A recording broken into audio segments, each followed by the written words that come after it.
그럼 하나님 나의 아버지 사랑하여 아버지의 집으로 나와 예배하기를 기뻐하시는 여러분, 주님의 이름으로 환영하고 축복합니다. 오늘 우리 아이들 윤서도 있고 도윤이도 있고 아무래도 좀 이렇게 설교가 어려울 수도 있을 것 같아서 오늘 설교에 중요하지만 숨어있는 주인공을 먼저 보여드리고요, 설교를 시작하도록 하죠. 오늘 주인공은 얘네들입니다. 얘네들만 보여줘서는 오늘 주제가 좀 선명하게 드러나지 않아서 조금 더 선명한 주제를 사진 하나로 보여드릴게요. 오늘 설교의 부제를 정해보자면 행복한 나귀.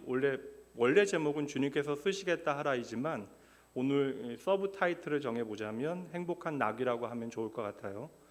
오늘은 종려 주일입니다. 내일부터 한 주간 고난주간이 시작이 되어지죠. 그리고 이미 이 자리에 있는 대부분의 분들은 종려주일이 뭐 하는 날인가에 대해서 다들 알고 계십니다.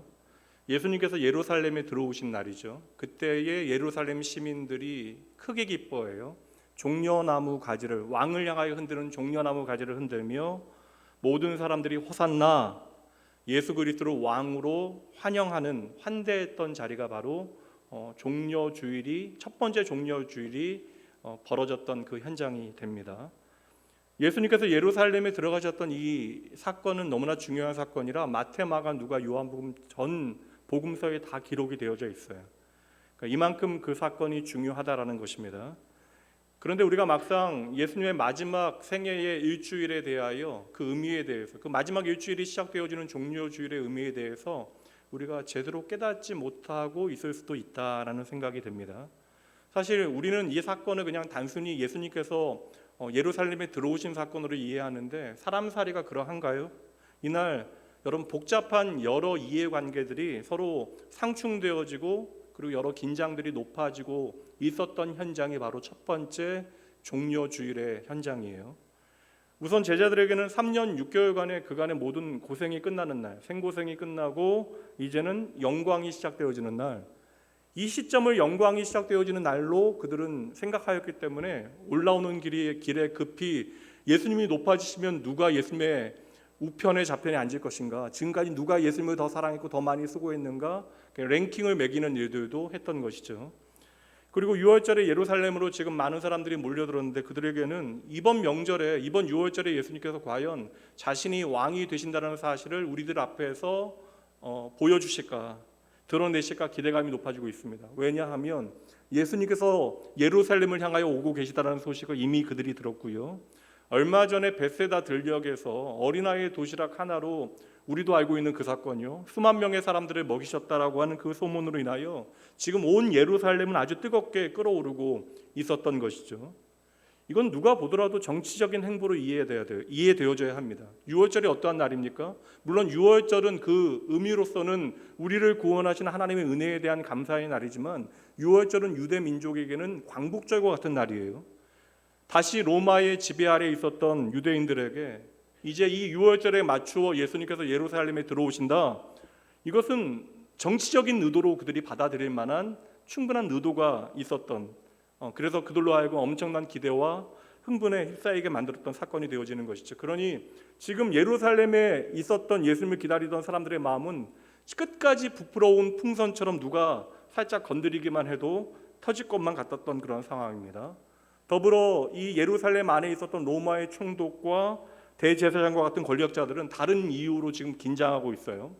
이번 한 주는 숨가쁜 한 주가 되어질 것입니다. 왜냐하면 동일한 이유로 예수님께서 예루살렘에 들어오시는 그 과정 가운데 있기 때문에 그래요.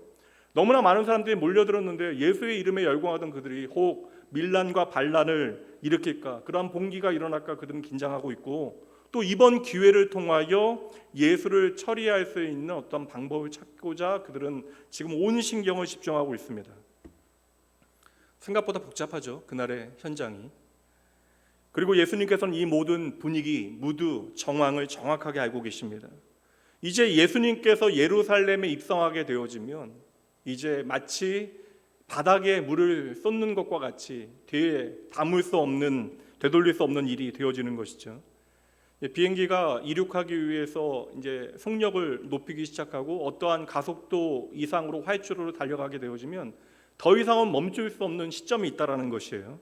마찬가지로 예수님께서 예루살렘에 들어오시게 되어지면 이제 이 일은 결코 멈출 수 없는 일, 되돌릴 수 없는 일이 되어지는 것입니다.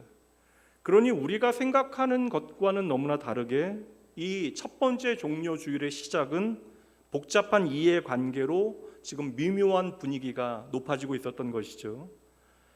이러한 배경 가운데 예수님께서 예루살렘에 들어오게 되시고 우리는 눈에 보이는 것 이면에 있는 이 종려 주일의 진정한 의미에 대해서 오늘 이 시간 잠시 생각해 보려고 합니다.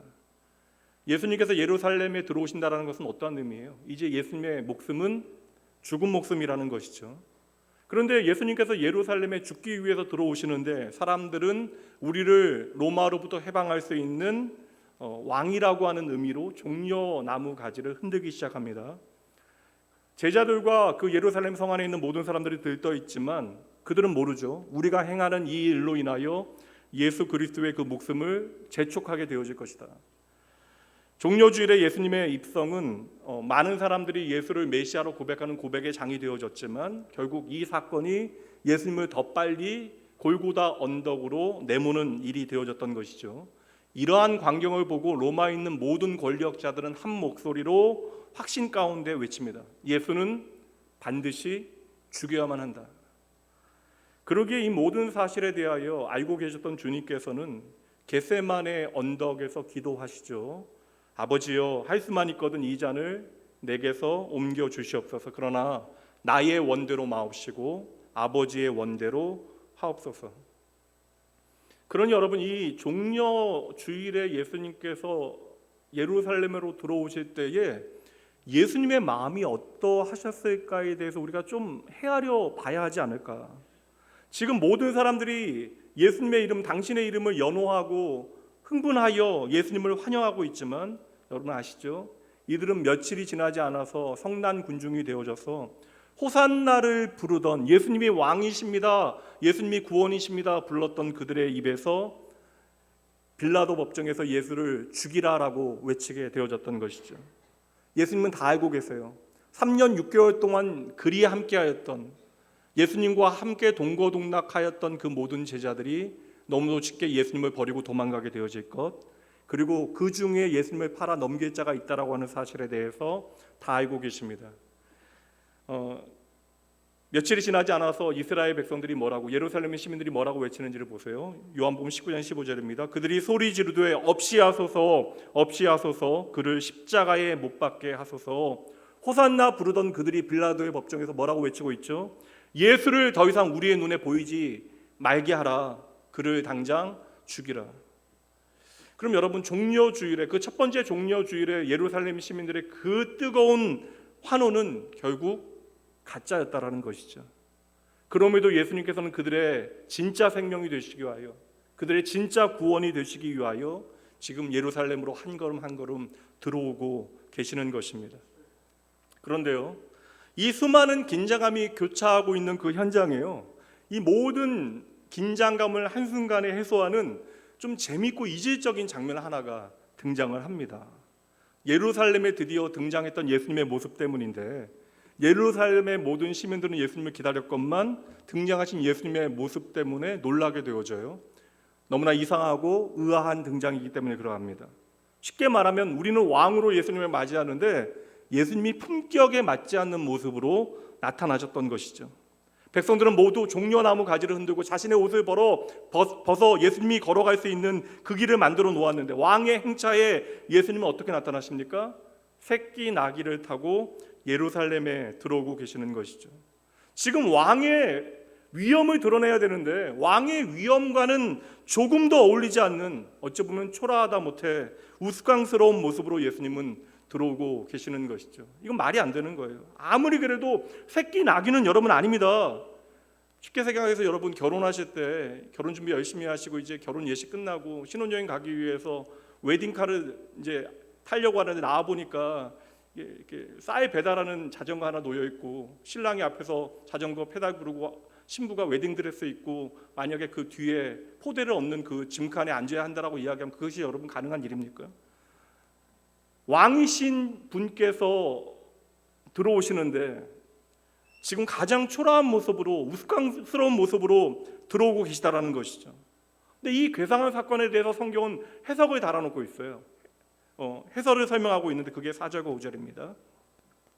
이는 선지자를 통하여 하신 말씀을 이루려 하심이라 일렀으되 시온 딸에게 이르기를 내 왕이 내게 임하나니 그는 겸손하여 낙이 곧 멍에 매는 짐승의 새끼를 탔도다 하라 하였느니라. 그러니까 예수님께서 지금 새끼 나귀를 타고 온 것이 우연이 아니라는 거예요. 어쩔 수 없이 할 수 있는 말을 타야 되는데 그냥 걸어가기는 창피하니까 어쩔 수 없이 이 새끼 나귀라도 탄 것이 아니라는 것이죠. 새끼 나귀를 예수님께서 타셔야만 하는 이유가 분명히 있다라는 것입니다.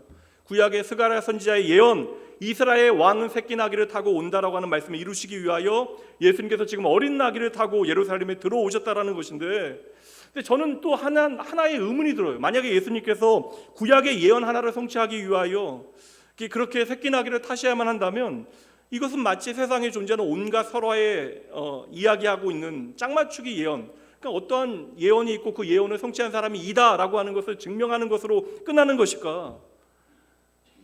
한 해설가가, 축구 해설가가 국가 대표는 증명하는 자리다라고 이야기했다라고 이야기하는데, 여러분, 예수님께서 저와 여러분의 내가 구원자라고 하는 사실을, 메시아라고 하는 사실을 증명하실 필요가 있으십니까?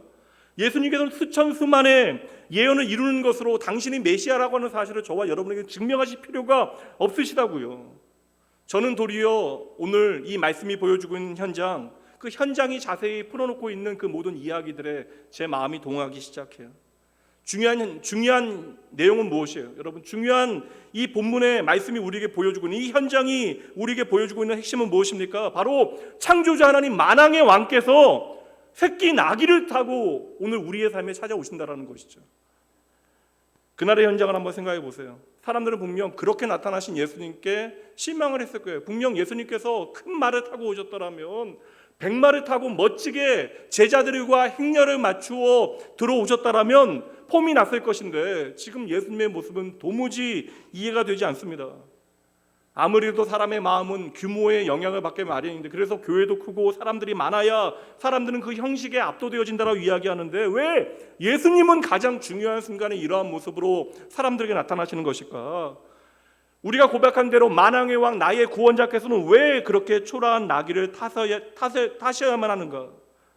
이것은 바로 당신께서 오늘 우리의 삶에 어떻게 왕이 되어지시는가를 보여주시는 것이죠. 그저 과거의 예언을 이루어 짝을 맞추는 것이 목적이 아니라 진정 우리의 구원자 호산나가 되어지시기 위하여 이제 예수님께서 걸어가셔야 하는 길이 무엇인지를 이 자리에 있는 우리에게 보여주시기 위하여 예수님은 이 초라한 작은 나귀를 타신 것이죠.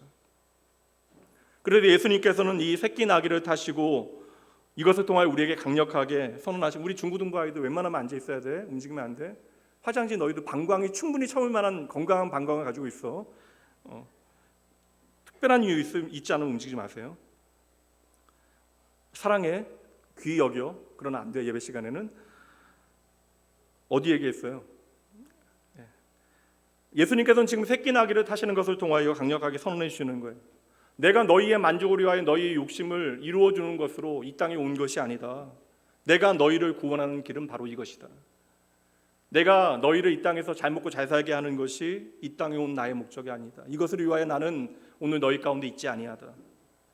오늘 여러분 종려주일을 맞이하면 여러분의 마음을 한번 점검해 보세요. 내가 그 첫 번째 종려주일에 예루살렘의 시민들과 같은 모습으로 이 자리에 있는 것은 아닌지, 오늘 우리도 신데렐라와 같이 내 처지를 돌아보며 백마탄 왕자만을, 멋진 예수님만을 기대하고 있는 것은 아닌지 우리 자신을 돌아봐야 하는 것이죠.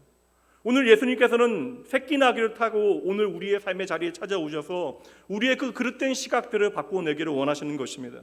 여러분, 예수님은 백마탄 왕자의 모습으로 우리의 삶에 찾아오지 아니하신다라는 거예요. 도리어 말씀이 우리에게 보여주는 바 어깨가 구정한 그것도 새끼 나귀를 타고 우리의 삶에 찾아오신다. 저분은 내가 믿는 나의 구원자가 아니다라고 말하고 싶을 정도로 너무나 초라한 모습으로 오늘 우리의 삶에 찾아오시는 것이죠. 그러나 여러분, 그 길의 끝에 예수님의 십자가가 세워져 있습니다. 그래서 제 눈에는 오늘 예수님을 향하여 열광하는 예루살렘 시민들보다 지금 예수님께서 타고 계신 새끼 나귀가 먼저 보입니다. 그날 그 시간 그 자리에서 이 첫 번째 종려 주일의 참된 의미를 우리에게 제대로 보여주는, 그리하여 예수님만이 메시아 되신다는 사실을 우리에게 증명하는 유일한 존재가 있다면 바로 이 새끼 낙이었던 것이죠. 그렇다면 우리는 이 말씀을 통하여 군중들과 같은 자리에 서서 예수님을 향하여 종려나무 가지를 흔들고 있었다면 그 자리에서 빠져나와 이 작은 나귀가 예수님과 함께 향하는 곳이 어디인가를 눈여겨보아야 하는 것입니다. 그리고 이 새끼 나귀를 통하여 오늘 우리에게 보여주시는 하나님의 마음이 무엇인지를 발견해야 하는 것이죠. 성경은 오늘 이 모든 사건을 단 하나의 단어로 설명해요. 겸손. 그러나 이것은 세상이 정의하는 것과는 전혀 다른 의미입니다. 겸손을 설명하며 그 겸손을 나귀, 특별히 멍에를 매는 짐승의 새끼라고 표현하고 있어요. 예수님께서 멍에를 메어야 하는 짐승의 새끼를 타고 왕으로 오늘 우리를 찾아오신다. 여러분, 나귀는 멋진 폼을 위해서 존재하지 않잖아요. 멋지게 달리기 위하여, 위험을 나타내기 위하여 존재하는 것이 아니에요. 모든 통치자들이 그래서 자신의 위험을 드러낼 때에 큰 백마를 타고 있는 것을 그려서 자신의 통치의 위험을 드러냈지만, 사실 여러분, 이 나귀라고 하는 것, 새끼 나귀라고 하는 것, 그리고 말씀은 이야기하길 지금 멍에를 메고 있대요. 그렇다면 이 나귀의 존재의 의미는 평생 무거운 짐을 짊어지기 위하여 존재하는 것이고, 이 짐을 지고 살아가다 죽는 것이 나귀의 존재의 의미이고 존재의 방식인데, 이 바로 나귀가 오늘 우리의 삶에 대한 하나님의 은혜의 방편이 되어진다. 근데 이게 참 놀라운 사실이 뭐냐면, 오늘 이 이벤트가요 너무나 잘 준비되어진 행사라는 거예요. 그래서 나귀를 준비하는 과정을 우리에게 설명해 주는데, 이 나귀 새끼가 꼼꼼히 준비되어졌다라고 하는 사실이 우리에게 더 놀랍지 않으십니까? 어디 가니 너? 어디가? 안 돼, 안 돼. 안 돼. 그냥 포기해도 돼, 목사님. 그런데 안 돼. 정말 목사님, 전사님이 들어보시고요, 얘가 갈 만한 사정이면 같이 나갔다 오시고요, 빨리 복귀해야 돼. 안 돼, 얘들아. 예배 시간에 사람들 의식하지 않는 너희들, 젊은 너희들의 열정이 대단하고 용기가 대단하긴 하지만 안 돼. 하나님 앞에 예배하는 시간이니까. 중고등부 예배 때 한 번씩 가서 같이 예배를 드려야겠어. 너희들 예배 태도가 어떤가. 너무 자주 나가 중고등부. 안 돼요.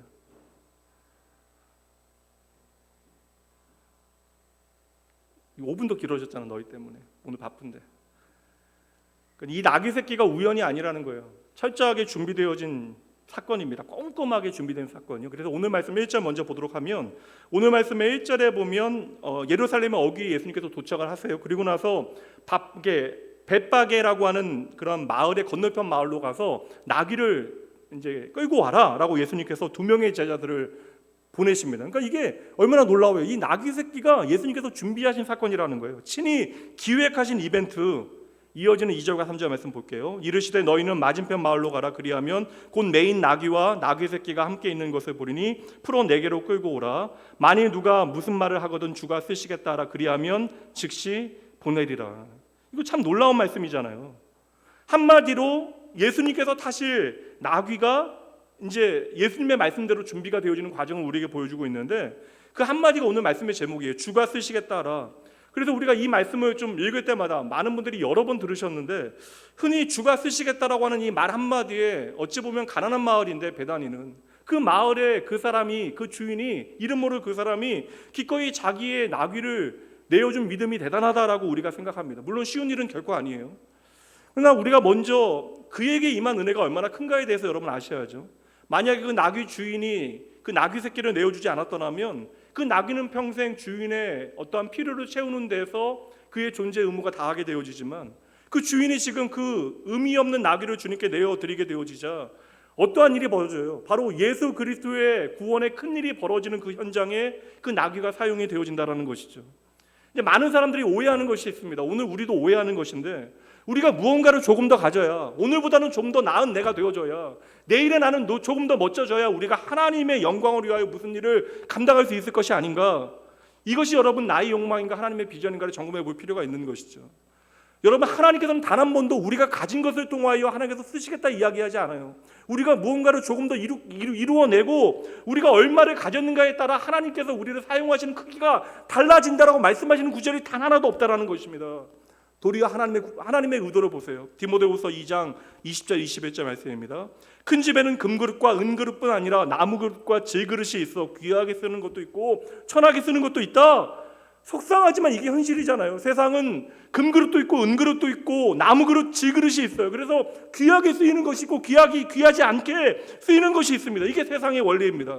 근데 보세요 여러분, 21절. 그러므로 누구든지 이런 것에서 자기를 깨끗하게 하면 귀 쓰는 그릇이 되어 거룩하고 주인의 쓰임에 합당하며 모든 선한 일에 준비함이 되리라. 여러분, 오늘 우리가 10달란트 받았나 5달란트 받았나 3달란트 받았나 1달란트 받았나에만 주목하고 있는데 아니라는 거예요. 오늘 내가 금그릇인가 은그릇인가 질그릇인가 나무그릇인가 이것은 주님께 전혀 상관이 없대요. 세상은 금그릇에 열광합니다. 그러니 우리도 열광하게 되어지는 것이죠. 근데 하나님께서 쓰시는 그릇은 내가 무엇으로 만들어졌는가가 아니라 과연 내가 하나님께서 쓰시기에 합당하냐의 문제인 것이죠. 그러니 여러분, 내가 하나님께서 쓰실 만한 존재가 되어질 때 그때에 내가 같이 있어지는 것이고 내가 하나님께 쓰임받을 그때에 내가 진정 행복할 수 있는 것이죠. 성경의 진리가 우리에게 무엇을 보여주고 있습니까? 하나님이 저와 여러분을 사랑하신다라는 거예요. 우리를 사랑하셔서 그냥 버려두실 수 없기에 끝까지 기다리시고 결국 하나님의 그 구원의 계획을 이루시어 우리 각자를 향한 하나님의 선하신 계획을 이루어내시겠다. 그래서 하나님은 반드시 당신의 선하신 뜻을 우리의 삶에 이루어 주십니다. 오늘 그러니 내가 이해할 수 없다 할지라도 하나님의 선하신 계획 안에 내가 있다라는 사실을 우리가 기억해야 하는 것이죠. 오늘 예수님께서 예루살렘에 들어가시는 사건은 여러분 십자가의 사건과 연결되어지는, 직접적으로 연결되어지는 중요한 사건이에요. 그런데 여러분, 이 사건의 처음에 지금 준비되어지는 나귀에 대한 이야기가 길게 등장합니다. 여러분, 나귀가 뭐라고, 그 아무것도 아닌 나귀가 뭐라고 이 나귀를 준비하는 과정이 이렇게 자세히 기록되어져 있습니까? 우리는 신기하죠. 예수님께서 역시 어떻게 거기에 나귀가 매여 있는 것을 하셨을까? 어떻게 그냥 그것을 풀어오라라고 말씀하시고 주인이 물어볼 때 주가 쓰시겠다 하면 주인이 기꺼이 내어줄 것을 어떻게 아셨을까? 쉽게 생각하면 예수님이 하나님이시니까요. 정답이죠. 그러나 여러분, 예수님께서 하나님이시기 때문에 단 한 번이라도 내가 정말 하기 싫은데 내 마음 억지로 그 순간에 마법을 부려서 제자들이 주가 쓰시겠다 하라 하면 그때 그것이 마법의 효과를 발휘하여 그 주인의 마음을 바꿔놓은 형태로 언제 저와 여러분의 삶에 일하신 적이 있으시냐고요. 오늘 예수님께서 나귀 새끼를 끌고 오라라고 하는 장소가 중요한데 그 장소가 1절 말씀에 보면 감람산의 벳박에, 그 벳박의 건너편 마을로 가라라고 명령하십니다. 그 벳박의 건너편에 있는 마을의 이름이 바로 여러분들 들어보신 적이 있는 베단이에요. 베단이. 예수님께서 사실 가장 화려한 도시잖아요. 중심이 되어진 도시 예루살렘에 여러 번 방문하셨지만 예수님은 단 한 번도 예루살렘에서 주무신 적이 없어요. 예루살렘에 방문하셨을 때 언제나 그 성문을 나와서 베다니에 오셔서 예수님께서는 그곳에 머물러 주무셨습니다. 그리하며 그곳에서 그 마을 사람들과 함께 식사하시고 말씀을 함께 나누셨던 것이죠. 그 베다니는 여러분들이 잘 아는 오누이가 살아요. 나사로, 마리아, 마르다. 언제나 주님 오실 때는 기쁨으로 예수님을 위하여 음식을 준비하였던 마르다. 예수님의 말씀 너무나 좋아서 예수님의 발밑에 앉아 그 말씀 즐겨 들었던 마리아. 그 육신은 연약하였지만 예수님의 형제와 같이 친밀하였던 나사로. 그래서 나사로가 죽게 되어졌을 때 예수님께서는 그 두 누이와 함께 통곡하신 거예요. 그리고 죽은 나사로를 살려내셨던 것이죠. 베단이라고 하는 그 마을의 이름이 참 의미가 있습니다. 베단이라고 하는 그 마을의 이름은 슬픔의 집, 가난한 자들의 집이라고 하는 뜻이에요. 그러니까 왜 예수님께서 특별하게 베다니 사람들을 사랑하셨는지 저는 이해가 됩니다. 그들은 누구입니까? 바로 예수님의 사랑이 필요한 사람들이죠. 오늘 우리도 그래요, 여러분. 예수님께서는 아픔과 슬픔과 절망을 고통으로 참아내야 하는 베다니 사람들의 친구가 되어주셨고 희망이 되어주셨던 것이죠. 그곳에서 나병 환자를 고쳐내시고 죄 많은 여인의 아픔을 어루만지시고 죽은 자를 살려내시어 소망과 생명의 언덕으로 그들을 인도해 내셨던 것입니다. 예수님께서 이제 죽으시고 부활하시어 마지막 순간에 대한 말씀이 있는데 그 현장으로 한번 가볼게요. 거기서 우리는 주님의 마음을 발견하게 돼요. 누가복음 24장 50절과 51절입니다. 예수께서 그들을 데리고 베다니 앞까지 나가사 손을 들어 그들에게 축복하시더니 축복하실 때 그들을 떠나 하늘로 올라가셨다. 십자가에 죽으시고 부활하신 주님께서 이 땅에서의 마지막 순간 뭐라고 이야기해요? 베다니 마을 앞까지 나가서 그들을 만나 축복하시고 하늘로 올라가셨다. 그때 모여있던 수많은 사람들이 예루살렘에 들어가서 여러분 기도하고 찬송하다가 성령 하나님을 경험하게 되어지고 그들을 통하여 예루살렘의 첫 번째 교회가 세워지고 그들이 바로 십자가의 증인들이 되어졌던 것이죠. 그럼 여러분 아셔야 돼요. 기적과도 같은 주님의 권능과 주문과도 같은 제자들의 그 읊조림에 그 이름 모를 나귀 주인의 마음이 바뀌어진 것이 아니라 이미 그 베다니 마을의 사람들은 예수님과 함께 삶을 나누고 주님의 사랑을 깨달았기에 주님이 원하시는 것이라면 무엇이든지 아낌없이 드릴 준비가 되어 있던 사람들.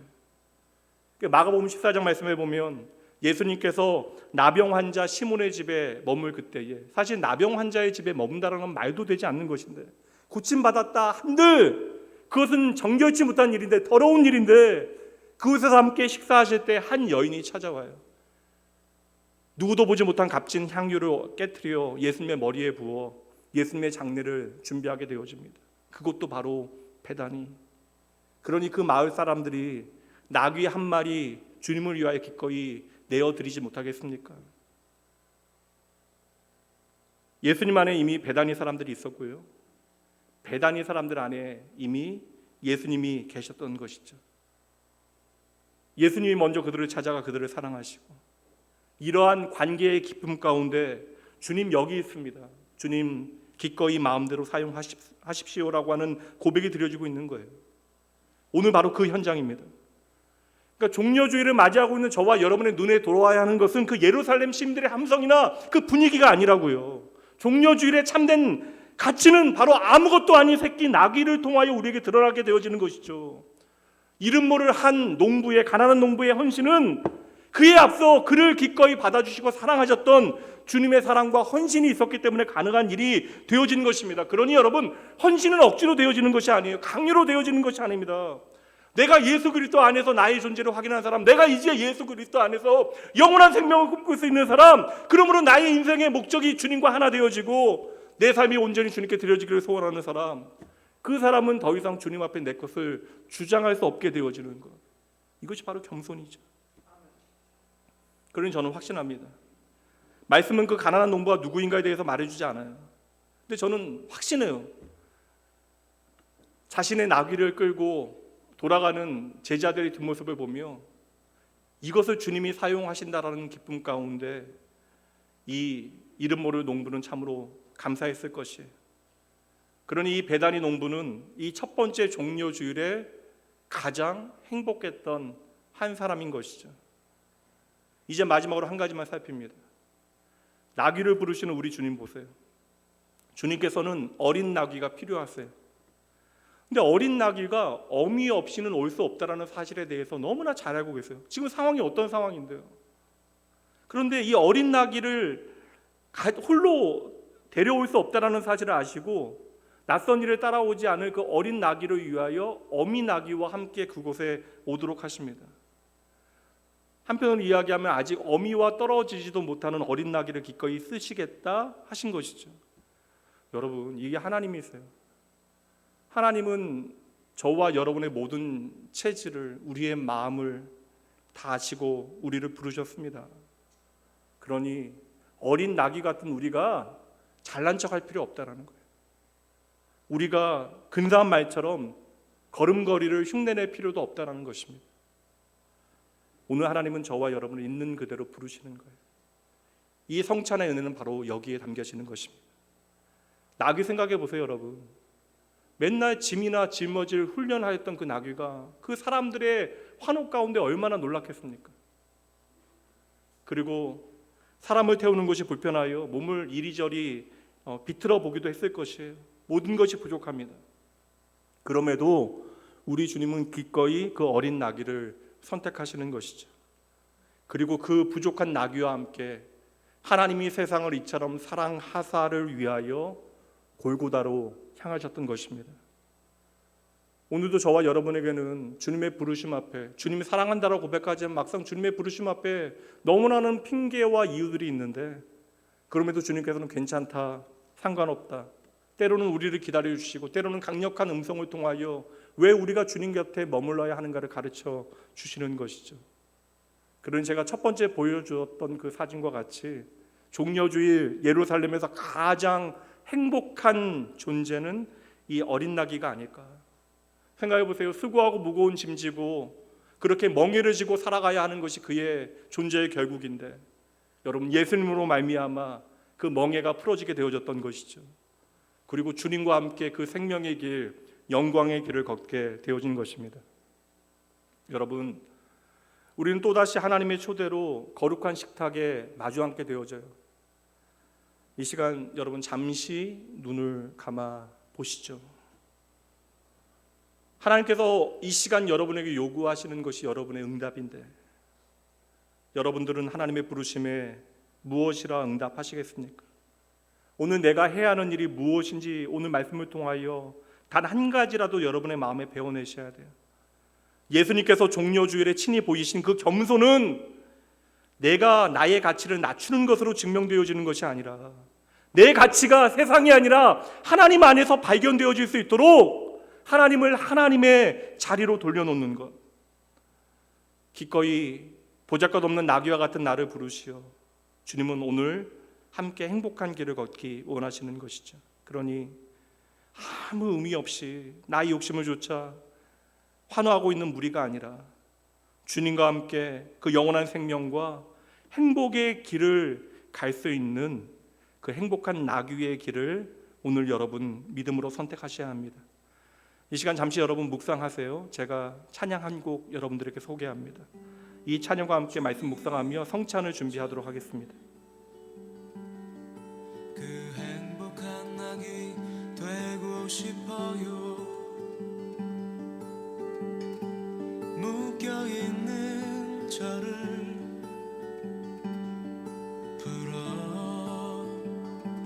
풀어주세요. 세상의 욕심에 죄에 나 자신을 묶여있는 저를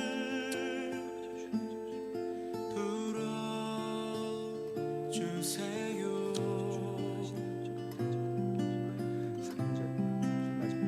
아버지, 이 시간 우리에게 생명 되어주시고 주의 인도하여 주시고 일하여 주시고 저런 주의 잘 들려서 주의 다시 온전히 믿음으로 다시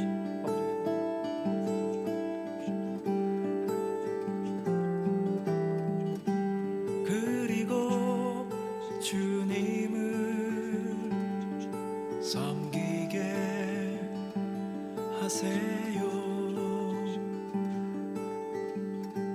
주님을 등에 업고 살게 하세요. 그러면 세상은 나를 보지 않고 내 등에 업힌 주님을 보게 되겠죠. 하나님 나의 아버지, 주님은 이 세상의 왕으로 나의 구원자로 오셨습니다. 이 시간 주님은 나의 왕 나의 주로 정직하게 고백하오니 주여 우리의 고백 가운데 임재하시어 저희들로 하여금 잊지 말게 하여 주시옵소서. 주님께서는 어린 나귀를 타신 왕이십니다. 주님께서는 섬김을 받는 왕이 아니라 섬기는 왕으로 우리 가운데 오셨습니다.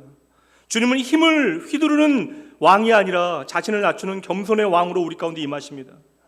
오늘 말씀을 통하여 우리가 불러야 하는 호산나가 어떠한 고백이어야 하는지 다시 한번 깨닫기 원하오니 새끼 나귀를 타신 주님을 통하여 십자가를 바라보며 제대로 호산나를 고백하게 하여 주시옵소서.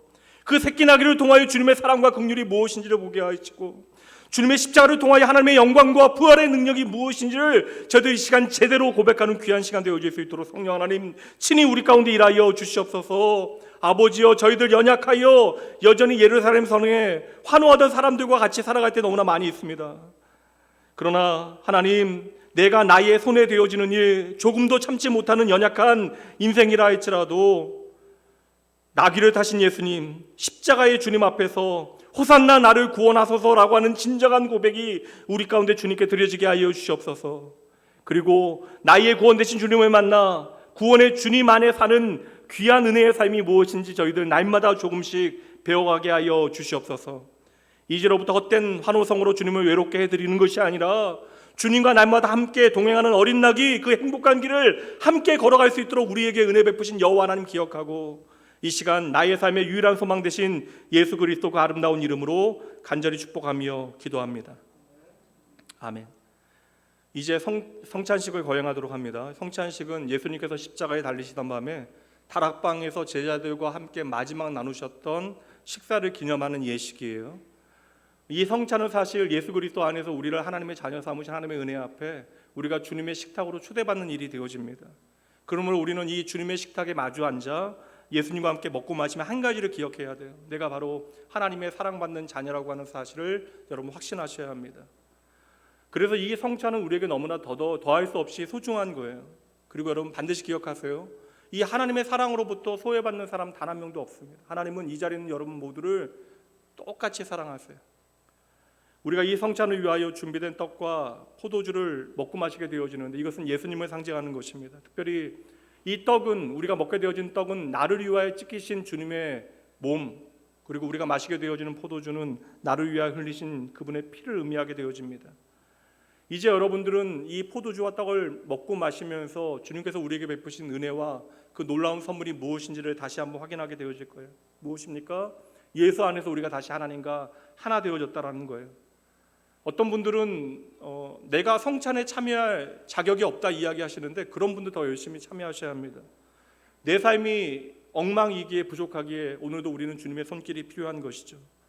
여러분, 그 첫 번째 성찬에 참여했던 제자들 가운데 자격이 있던 사람들이 있었던가요? 그들은 그 성찬에 참여하고 이내 주님을 버리고 도망가잖아요. 우리가 얼마나 열심히 살고 최선을 다하여 하나님의 성찬에 합당한 사람들이 되어지겠습니까?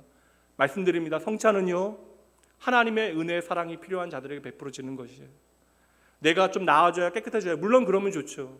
그러나 그것으로 우리에게 성찬에 참여할 자격이 주어지는 것이 아니라 우리의 신앙이 어떠한 곳에 있건 간에, 어떠한 지점을 걸어가고 있건 간에 이 예배를 참아내기도 어려운 상황이 있다 할지라도 오늘 예수 그리스도를 나의 주로 믿고 고백한다면 그 모든 사람들에게 성찬은 베풀어지는 것입니다. 성찬을 집례하는 저나 이 자리에 참여하는 모든 사람들이 하나님의 거룩한 성찬에 합당한 사람 아무도 없어요. 부끄럽습니다. 그러나 오직 예수 그리스도를 나의 생명으로 고백하는 모든 사람들에게 똑같이 이 성찬의 떡과 포도주는 나뉘어질 것이에요. 그러니 여러분, 이 시간 하나님 앞에 나의 자격을 이야기하기보다 하나님의 은혜가 나의 그 무엇보다도 크다, 나의 죄보다도, 나의 절망보다도 하나님의 은혜가 크다라는 사실을 이 시간 진정으로 고백할 수 있다면 여러분들은 성찬에 참여할 수 있는 자격이 있습니다. 단 한 가지, 세례 받지 않는 분들은 참여하실 수 없어요. 공적인 믿음의 공동체 가운데 우리가 함께 신앙 고백한 분들이 아니시면 이 성찬 예식에 참여할 수 없으니까요. 가능하면 여러분 빠른 시간 안에 세례를 꼭 받으시기 바랍니다. 오늘 어린이 세례 받은 친구들은 아직 참여를 하지 못해요. 입교라고 하는 예식을 이제 끝나고 나면 이제 참여하게 되어질 거예요. 오늘 세례 받은 우리 고등부 친구들은 참여할 수 있고요. 오늘 이 시간 기쁨과 감사함으로 성찬에 참여하시면 됩니다. 성찬 위원들은 나오셔서 성찬 준비해 주시고요. 이 시간 우리가 주님께서 우리에게 허락하신 그 거룩한 식탁 성만찬을 행하면서 우리가 같은 믿음을 가지고 있노라라고 하는 믿음의 고백으로 한 교회 되어진 신앙 고백으로 사도신경을 함께 고백합니다. 주님은 우리의 신앙 고백 가운데 함께 하십니다.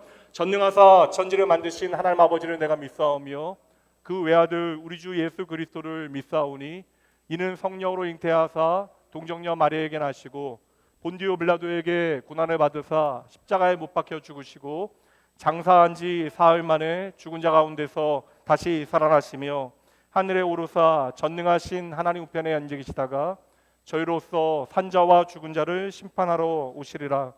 성령을 믿사오며 거룩한 공예와 성도가 서로 교통하는 것과 죄를 사하여 주시는 것과 몸이 다시 사는 것과 영원히 사는 것을 믿사옵나이다.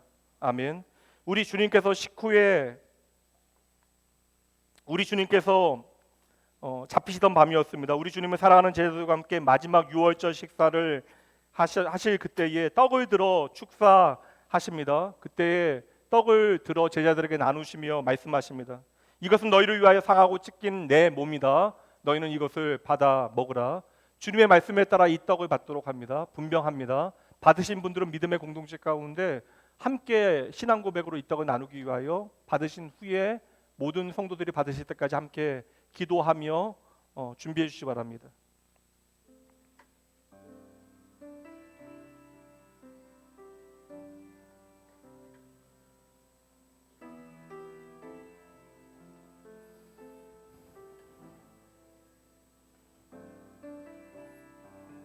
곧바로 분병위원 네 분은 위로 올라가 주시죠.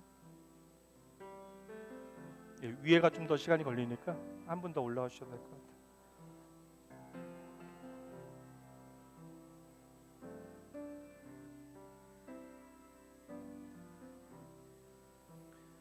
이 시간 예수 그리스도의 십자가를 깊이 한번 되새겨 내시죠. 종려주일의 의미는 결국 우리의 삶에 예수님이 어떠한 분이신가를 다시 한번 깊이 되새기기 위하여 우리에게 허락되어진 은혜의 기회입니다. 우리는 날을 지키기 위하여 이 날을 기념하는 것이 아니에요. 우리는 이 날을 통하여 내가 잊었던 하나님의 놀라운 은혜, 예수 그리스도의 십자가를 통해 우리에게 증명된 하나님의 그 감당 못할 사랑을 확인하기 위하여 오늘 우리는 이 자리에 있는 것입니다. 떡을 받으신 분들은 잠시 조용히 기도하며 예수님이 내 삶에 어떠한 분이신가를, 그분이 나를 위하여 어떠한 일을 행하셨고 그리하여 내가 오늘 어떠한 고백을 주님께 드릴 수 있는가를 다시 한번 깊이 생각해 보시죠.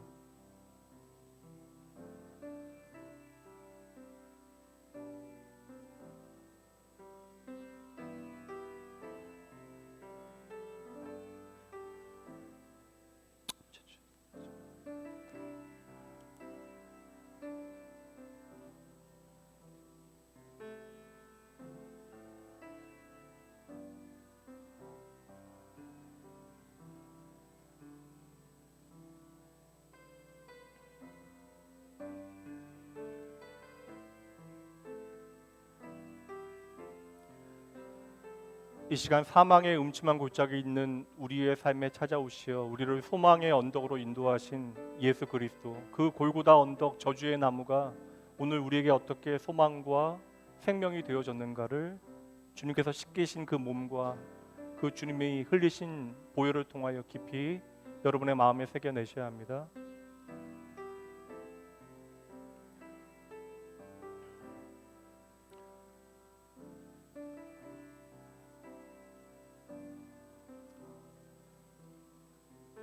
아직 세례 받으신 분들 가운데 떡을 받지 못하신 분들은 잠시 손을 들어 표시해 주시기 바랍니다. 여기 앞에 주머니. 이쪽도 여기 다 떡을 받지 못하셨어요?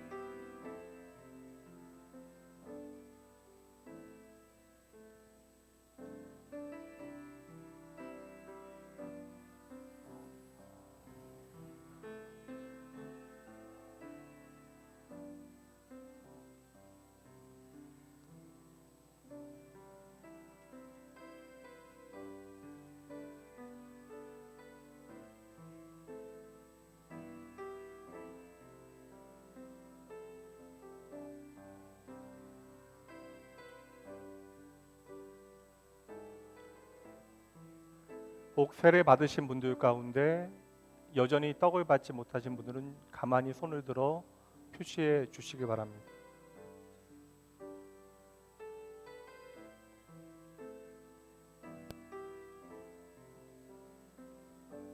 하나님이 세상을 이처럼 사랑하사 이는 저를 믿는 자마다 멸망치 않고 이는 저를 믿는 자마다 영생을 얻게 하려 하심이라. 오늘 하나님께서 우리를 친히 사랑하시어 지키신 그 몸을 통하여 우리가 하나님의 구원받는 하나님의 사랑의 대상이 되어졌으면 여러분 이 시간 믿으셔야 합니다.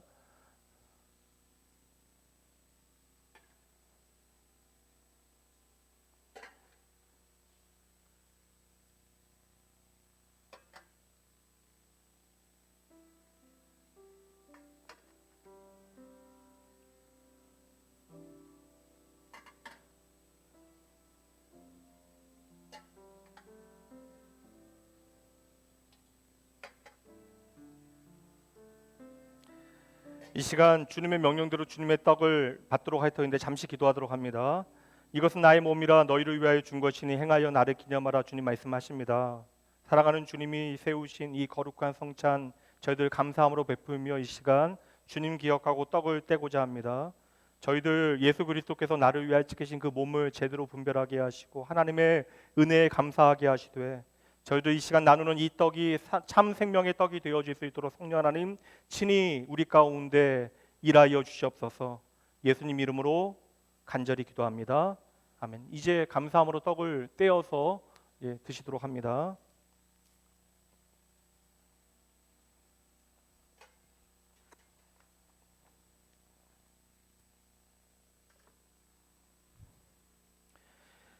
우리 주님께서 식후에 잔을 들어 축사하십니다. 그리고 사랑하는 제자들에게 이 잔을 나누며 말씀하십니다. 이것은 너희를 위하여 흘리는 내 피다. 너희와 내 사이에 맺어지는 새 언약의 피다. 너희는 받아 먹으라. 이제 주님의 말씀대로 이 잔을 받도록 합니다.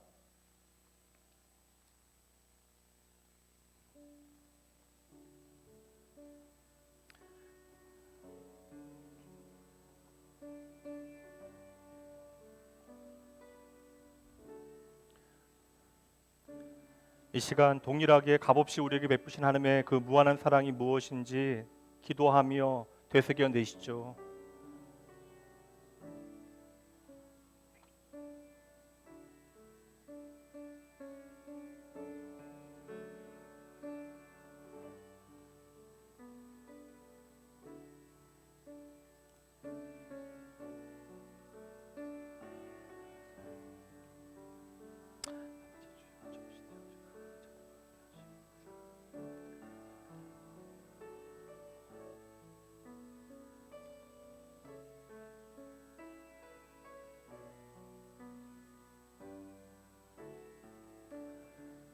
잔을 받으신 분들은 잠시 잔을 드시지 마시고요. 잠시 기도하시죠. 이 귀하고 아름다운 생명이 다시 움돋는 계절에 우리가 예수 그리스도의 십자가와 나를 향한 그 사랑의 의미를 되새길 수 있다라고 하는 것이 얼마나 귀한 일인지. 허탄한 세상의 것들에 내 마음을 빼앗겨 어느새 주님을 향하여 냉담하여지고 하나님의 거룩하신 부르심에 내가 믿음으로 응답하지 못하고 있다면 그럼에도 여전히 나를 향한 그 사랑 거두지 아니하시고 당신의 약속대로 신실하신 하나님께서 영원히 나를 사랑하신다라는 그 믿음의 고백 가운데 이 시간 하나님 앞에 나아가시는 여러분 되셔야 합니다. 잔을 받으신 분들은 나를 위하여 흘리신 주님의 그 보배로운 피를 묵상하시며 주님 앞으로 나아가시죠. 아버지 주님 주님의 놀라운 이들을 바라보게 원하오니 사랑하는 주의 자녀들로 하여금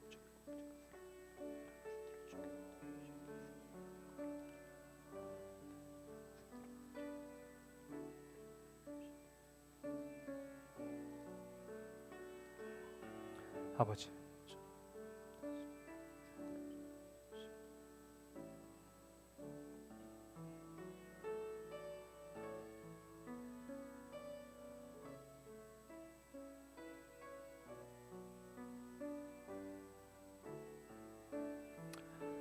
아버지 주님 보시고 그래서 나를 거하는 생명을 주시는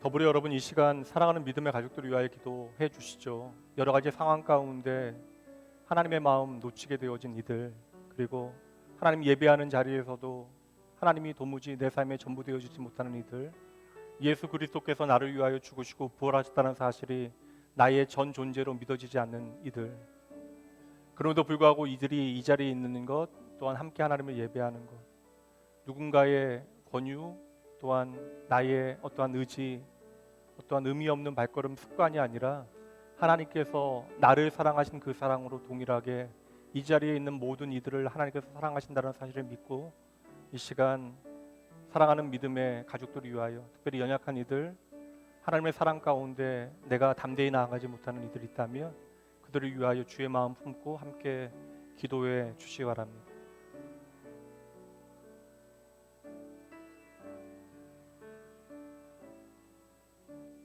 아버지, 혹시 떡을 받으신 분들 가운데 잔을 받지 못하신 분들은 가만히 손을 들어 표시해 주시기 바랍니다. 예. 내려와 주시죠.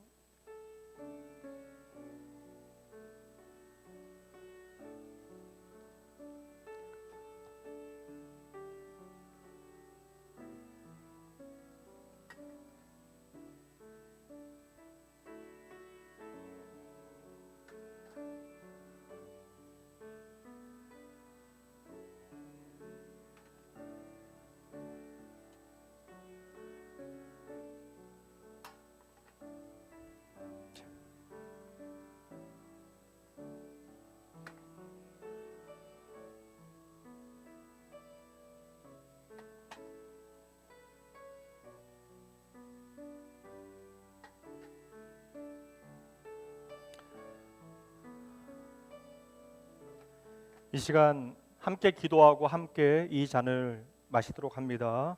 거룩하신 하나님, 이 시간 주님의 이 거룩한 보혈을 상징하는 나누어 주신 잔을 저희들 마시려 합니다. 저희들 주님께서 흘리신 보혈로 영원한 생명에 이르게 되어짐을 믿고 이제는 주의 사랑 나의 것으로 삼아 서로 사랑하게 하시고 그리하여 하나님께서 우리에게 허락하신 그 구원의 증거로 믿음과 소망과 사랑을 제대로 살아낼 수 있도록 주여 은혜를 더하시고 이 시간 진실함으로 이 거룩한 예식에 참여한 주의 자녀들로 하여금 언제나 그 잔이 넘치는 인생 살아갈 수 있도록 하나님 복 내려 주시옵소서. 감사드리며 예수님 이름으로 축복하며 기도합니다. 이 시간 구원의 잔을 받으실 때에 감사함으로 남김없이 주님의 보혈을 깊이 생각하시며 감사와 함께 이 잔을 드시죠.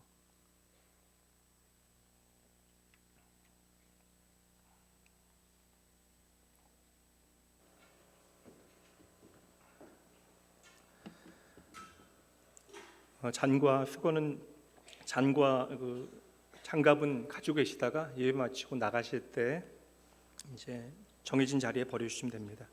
이 시간 마지막으로 제가 성찬을 마치며 감사의 기도 하나님께 드릴 터이니 여러분 함께 기도해 주세요. 전능하신 하나님 아버지, 예수 그리스도의 거룩한 몸과 보혈을 이 시간 저희들 하나님의 자녀로 영의 양식으로 먹여주심을 믿고 그리스도의 몸과 하나 되어지게 하신 하나님의 놀라운 은혜를 감사함으로 찬양합니다. 이제는 저희들 저희의 몸을 하나님 앞에 온전히 드리게 하시되 하나님 쓰실 만한 가치 있는 인생 되어지게 하시고 오직 저희에게 은혜를 베푸시어 주님을 향한 믿음과 형제를 향한 진실한 사랑 가운데 저희의 소망이 날마다 깊어져 갈 수 있도록 주여 저희의 삶의 현장에 동행하여 주시옵소서. 유일하신 성부와 성령과 함께 오늘도 영원히 살아계시어 우리의 삶을 인도하여 주시는 우리 주 예수님 이름으로 축복하며 간절히 기도합니다. 이에 저희가 찬미하며 감람산으로 나아가니라. 이 시간 헌금 봉헌합니다. 참 돈이 우리에게 많이 필요한데 하나님께 돈이 필요한 게 아닌데 우리는 돈을 하나님 앞에 드리죠. 이 시간 잠시 기도하실 때 우리가 그토록 의지하는 그것이 우리의 전부가 되어지는 것이 아니라 진정 나의 생명은 하나님뿐입니다라는 진정한 고백을 하나님 앞에 드리는 여러분 되셔야 합니다. 이 시간 봉헌 기도 여러분들 스스로 하나님 앞에 드리세요. 내가 이것을 드리는 것은 하나님만이 나의 전부 되십니다라는 믿음의 고백을 감사함으로 하나님 앞에 드리며 잠시 기도하며 나아가도록 합니다. 그것을 믿으며 가네. 사랑 아버지, 이 시간 예배를 주신 가운데 베푸신 주님 감사드립니다. 우리의 눈을 들어 하나님의 은혜를 베푸시고 감당 못한 사랑 앞에 아버지 저희들 아버지 나의 것으로 고백할 수 있도록 하나님 없이 역사하신 하나님 오늘 나의 저주가 아버지 열심이 아니라 변함없이 계속해서 나를 찾아오시는 주님 아버지 나를 위하여 말씀하시고 아버지 나에게 일하신 하나님을 아버지 이 시간 만날 수 있도록 주여 인도하여 주시옵소서. 하나님 우리 귀한 영혼들로 아버지 주님을 온전히 바라보게 하시고 아버지 오늘 도윤이와 인수 아버지여 수인이와 혜수의 삶을 주께서 주장하시고 아버지 이 자리에 함께하는 우리 20대들 아버지여 이 자리에 있는 모든 영혼 성도들 기억하시고 아버지 나의 열정으로 살아가는 것이 아니라 하나님의 열심으로 하나님의 약속으로 아버지 주의 뜨거운 마음 붙들고 살아가는 인생 되어질 수 있도록 아버지 온전히 주님을 주인 되시는 믿음의 삶을 이들의 삶의 진정한 고백으로 아름다운 고백으로 하나님 앞에 온전히 드릴 수 있도록 주여 인도하여 주시옵소서. 하나님 아버지 감사합니다. 오늘 예배와 성례와 말씀 가운데 은혜 베푸시는 주님 아버지, 주님만이 저희의 전부 되십니다. 사랑하는 주의 자녀들로 하여금 믿음의 눈을 열어 하나님의 그 은혜의 깊이를 제대로 보게 하시고, 하나님 이들의 삶에 하나님의 감당 못할 은혜를 아버지 맛보아 알게 하여 주시옵소서. 하나님 이 시간 드려지는 물주와 함께 저희의 몸과 마음을 주님께 드리오니 하나님 친히 주의 백성들의 삶의 주인 되어 주시오. 이들의 삶에 주님을 향한 더할 수 없이 아름다운 고백들이 날마다 깊어져만 갈 수 있도록 주여 함께하여 주시옵소서. 특별히 공고함 가운데 아버지 아파하는 아버지 잃어버린 영혼들, 또한 그 마음이 냉담하여 하나님 앞에 나아가기를 주저하는 영혼들 기억하시오. 하나님 그들의 동함 가운데 하나님 친히 위로가 되어 주시옵소서. 감사드리며 오늘도 살아계시어 늘 언제나 우리와 함께 하시는 예수님 그 좋으신 이름으로 축복하며 간절히 기도합니다. 이제는 우리 주 예수 그리스도의 은혜와 하나님의 사랑하심 성령 하나님의 함께 하심이 오늘 주님의 놀라운 은혜 앞에서 지난 우리의 삶에 베푸신 하나님의 사랑에 감격하고 우리가 허락하신 삶의 새로운 시간을 믿음 안에서 살아내기로 작정하는 주의 모든 백성들을 위해 지금으로부터 영원까지 함께 있을지어다. 아멘.